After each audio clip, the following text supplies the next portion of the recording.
Donc bonjour, on est sur Nîmes en commun. Nîmes en commun qui est un espace mis à disposition par les communistes nîmois. Et nous avons décidé pendant cette période de confinement de réaliser toute une série d'interviews. Donc aujourd'hui, la première sera avec Lilian et nous essaierons de tenir un rythme d'interview de une fois par semaine, tous les lundis. Où chacun pourra parler de son expérience sur le confinement, son constat, et puis où est-ce qu'on en est des luttes politiques, même pendant cette période particulière.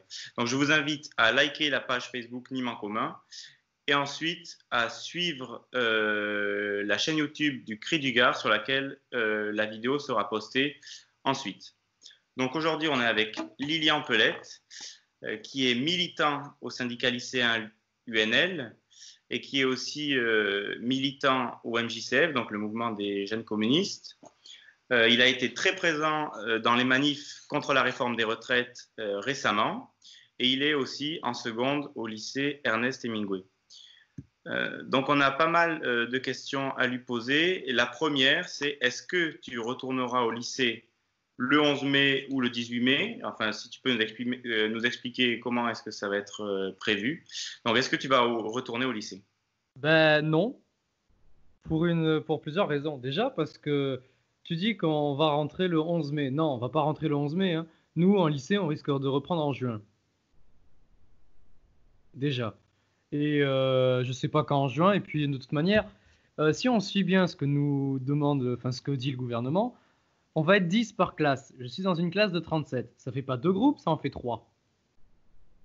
Puis surtout, la grande question, c'est je sais même pas si le lycée va réouvrir. On sait même pas si ça va réouvrir, donc je peux pas te dire.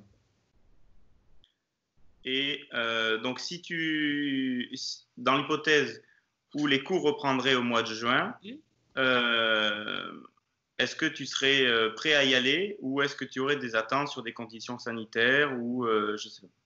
Ah non, je ne serais pas prêt à y aller il y a des attentes, puisque de toute manière, on ne sait pas comment ça va être. Parce que si j'ai bien compris, on va rester déjà 8 heures dans la salle de cours, sans pouvoir sortir. Surtout que le problème du lycée où je suis, c'est que de manière, les couloirs sont très très étroits. C'est-à-dire qu'on ne peut pas passer à deux personnes, et si on se met à 1 mètre les uns des autres, on est sacrément en retard.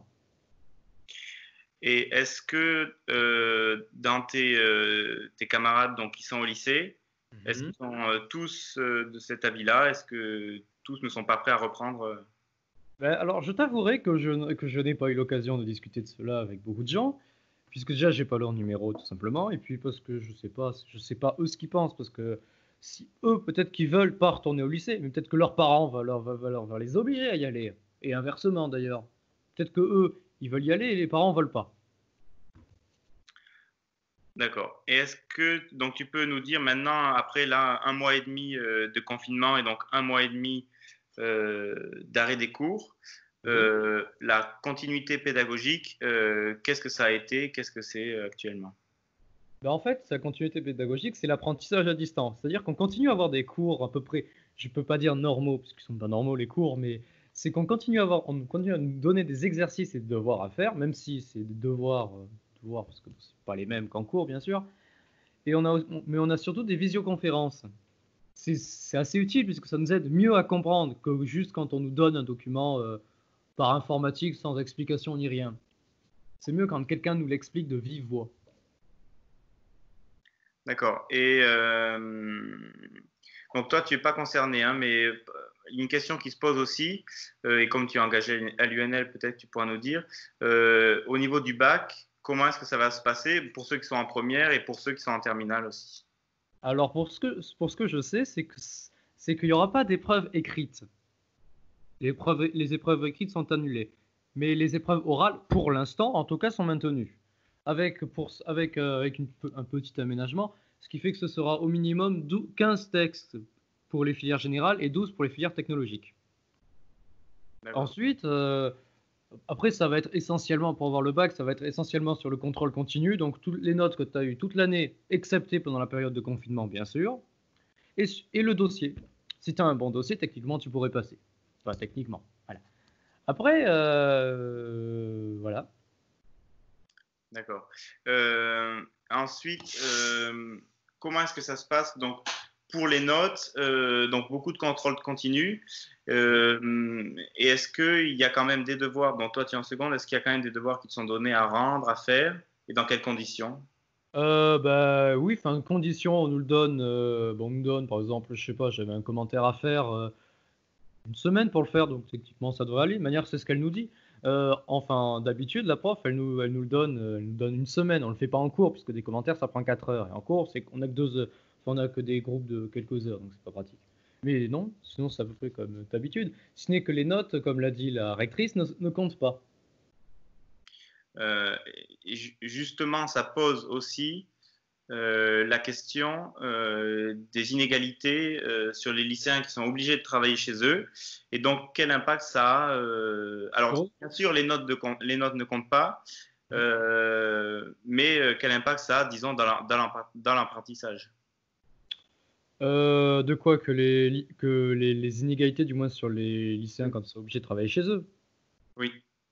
Ah, bah, c'est que les inégalités, c'est que, bah, ils sont pas certains, n'ont peut-être pas ou une très mauvaise connexion internet. Donc, de toute manière, pour rendre les trucs, c'est pas terrible.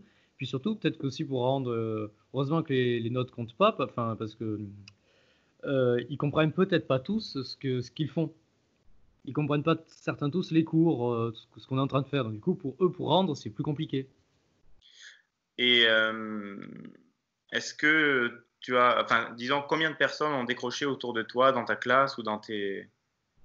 Mais alors, je dirais autour de moi, il y en a une poignée à peine. Mais dans la classe, je sais pas, je pourrais pas te dire parce que je ne suis pas en contact avec tout le monde. D'accord. Mais je pense qu'il y en a certains qui ont dû décrocher, Ouais. c'est sûr. De manière, d'après notre ministre, c'est 8, je crois que c'était 8% d'élèves qui ont décroché. Je pense qu'il y en a un peu plus quand même. Hmm. Euh, est-ce que, donc, qu'est-ce qui te préoccupe, toi, pour la suite, là, pour la rentrée et puis pour plus le long terme ensuite, par rapport à tes études, enfin, et le lycée? Ben, en fait, ce qui me préoccupe le plus, bien sûr, c'est dans tout ce qui est reprise, surtout si on reprend, que c'est dans quelles conditions. Après, par rapport aussi, nous, ben, pour les repas, parce que pour ceux qui sont demi-pensionnaires, je sais pas comment on va faire, parce que déjà, oh, je sais pas, mais si on va reprendre, on reprend le sujet tout à l'heure, ça va pas être reprendre ou pas. Je sais pas sur la cantine, de cafétéria, etc., etc. Je sais pas non plus comment on va faire pour les transports, parce qu'encore ceux qui habitent à Nîmes, ils peuvent marcher, mais ceux qui habitent aux alentours de Nîmes, ben, c'est plus compliqué. Ils sont obligés de venir en transport en commun, Qui est ton cas? ce qui est mon cas d'ailleurs. Je sais pas comment on va faire le coup, si on sera le même nombre, etc.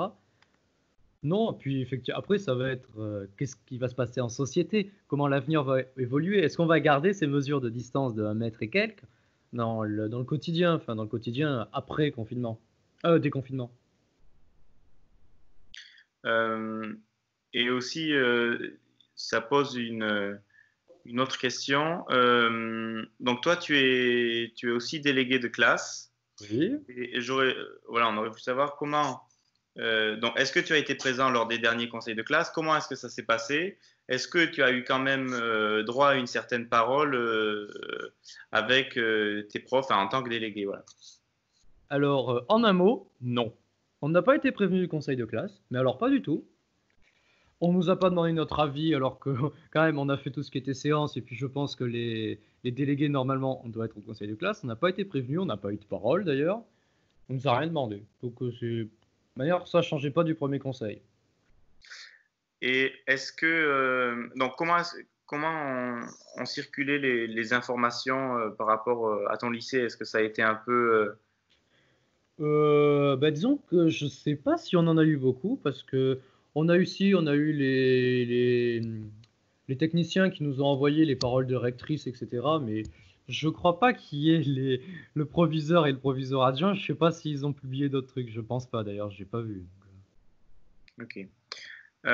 Et est-ce que donc comme ça un peu pour finir, est-ce que tu aurais éventuellement une mesure pour le monde d'après?